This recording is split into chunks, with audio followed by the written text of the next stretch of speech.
প্রচেষ্টার কারণেই আজকে এই মহতি উদ্যোগ সফল হয়েছে বলে আমি বিশ্বাস করি।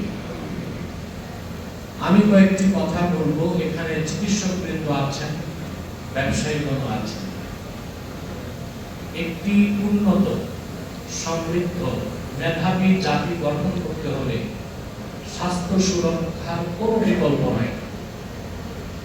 আর স্বাস্থ্য সুরক্ষা কখনো সম্ভব নয় সুচিকিৎসা ছাড়া।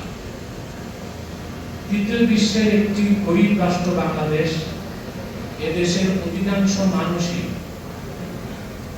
উন্নত এবং সুচিকিৎসা থেকে একেবারেই বঞ্চিত। সরকারি উদ্যোগে যে চিকিৎসা ব্যবস্থা বাংলাদেশে আছে তা খুবই বেহাল অবস্থা। সরকারি হসপিটালগুলোতে পরিবেশগত এত ত্রুটি, অপরিচ্ছন্নতা, মিসম্যানেজমেন্ট, দায়িত্ব অবহেলা, যা আমাদের দেশের গরিব মানুষগুলো যে কোনো চিকিৎসা পাচ্ছে না। কিংবা যাদের অর্থকরী টাকা পয়সা আছে তারাও উপযুক্ত পরিবেশ, অভিজ্ঞ চিকিৎসক, নির্ভেজাল ঔষধ, ত্রুটিমুক্ত পরীক্ষা না থাকার কারণে তারাও চিকিৎসা সেবা পাচ্ছে না। যে কারণে বিত্তবান এবং ধনী মানুষগুলো শুধু চিকিৎসার জন্য লক্ষ লক্ষ টাকা খরচ করে দেশের বাইরে পাড়ি দিচ্ছে। তাদের বোঝা যাচ্ছে যে চিকিৎসা খাতে আমরা খুব পিছিয়ে আছি।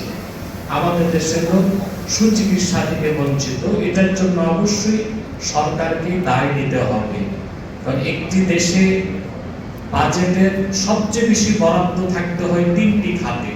একটি হচ্ছে শিক্ষা খাতে, আরেকটি হচ্ছে প্রতিরক্ষা খাতে, আরেকটি হচ্ছে চিকিৎসা খাতে। আমার মনে হয় তিনটি খাতে কাঙ্ক্ষিত বরাদ্দ নেই।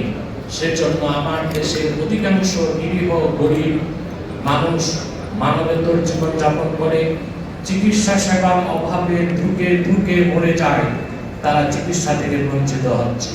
সেই রকম একটি প্রতিকূল পরিবেশে ইনসানিয়া স্পেশালাইজড হসপিটাল, যা মৌলভীবাজারে প্রতিষ্ঠিত হয়েছে ব্যক্তিগত উদ্যোগে, তা নিশ্চয়ই একটি মহতি উদ্যোগ বলে আমি মনে করি। এবং সেজন্য মৌলভীবাজারবাসীর উচিত আল্লাহ তাআলা শুকরিয়া আদায় করা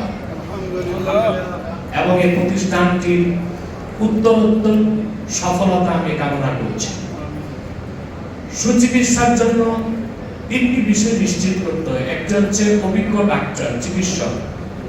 দ্বিতীয় হচ্ছে নির্ভেজাল ঔষধ। তৃতীয় যেটা সবচেয়ে বেশি দরকার, ত্রুটিমুক্ত ইনভেস্টিগেশন ব্যবস্থা। ডাক্তার খুব অভিজ্ঞ, কিন্তু ইনভেস্টিগেশন ঠিকমতো হচ্ছে না, প্রপার ট্রিটমেন্ট সম্ভব নয়। আবার ইনভেস্টিগেশন ঠিক, ডাক্তার ঠিক, কিন্তু ঔষধ ভেজাল, তখনও রোগী ঠিক হবে না।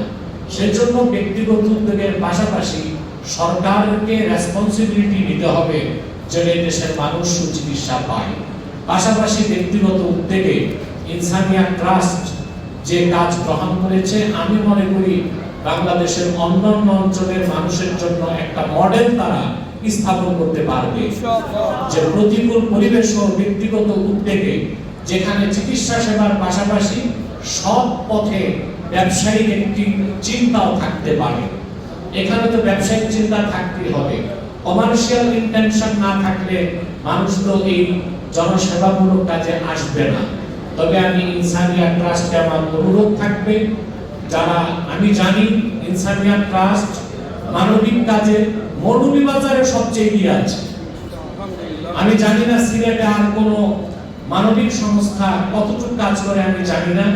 যেহেতু আমার পৃষ্ঠপোষকতায়, আমার দোয়া প্রাপ্ত হয়ে আব্দুল নূর মোহন ইনসানিয়া ট্রাস্ট শুরু করেছে, যার ধারাবাহিকতায় ইনসানিয়া স্পেশালাইজড হসপিটাল। আলহামদুলিল্লাহ, আমার এটা অ্যাডভাইস নয়, এটা আমার পরামর্শ থাকবে যেন গরিব দুঃখীদেরকে সুচিকিৎসার ব্যবস্থা ইনসানিয়া স্পেশালাইজড ট্রাস্ট করে।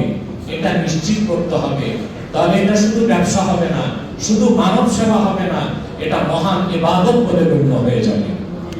পাশাপাশি চিকিৎসকবৃন্দ, শেয়ার হোল্ডার এবং সিও আব্দুল নূর মোহনকে আমার অনুরোধ থাকবে, এখানে ইনসানিয়া স্পেশালাইজড হসপিটালে একটি বেঞ্চ থাকা দরকার, যেন অসহায় গরিব মানুষ এসে, ঋণগ্রস্ত মানুষ এসে কর্জে হাসানা প্রাপ্ত হয়ে সুচিকিৎসা নিতে পারে। এই দিকটিও লক্ষ্য রাখার জন্য আমি অনুরোধ করব। আপনাদের সকলকে আমার পক্ষ থেকে ভালোবাসা রইল। আজকে চরম ব্যস্ততার মধ্যে আপনারা এসেছেন এই অনুষ্ঠানে, যদিও বা দুপুরবেলা আপনাদের একটু কষ্ট হচ্ছে, কিন্তু এরকম মানবিক ও সামাজিক কাজে আপনাদের পার্টিসিপেটের কারণে আশা করি আল্লাহ তাআলা আপনাদেরকেও কল্যাণের অধিকারী করবেন। আমি সকলের সুস্থতা কামনা করছি, কল্যাণ কামনা করছি এবং ইনসানিয়া স্পেশালাইজড হসপিটালের সফলতা কামনা করছি।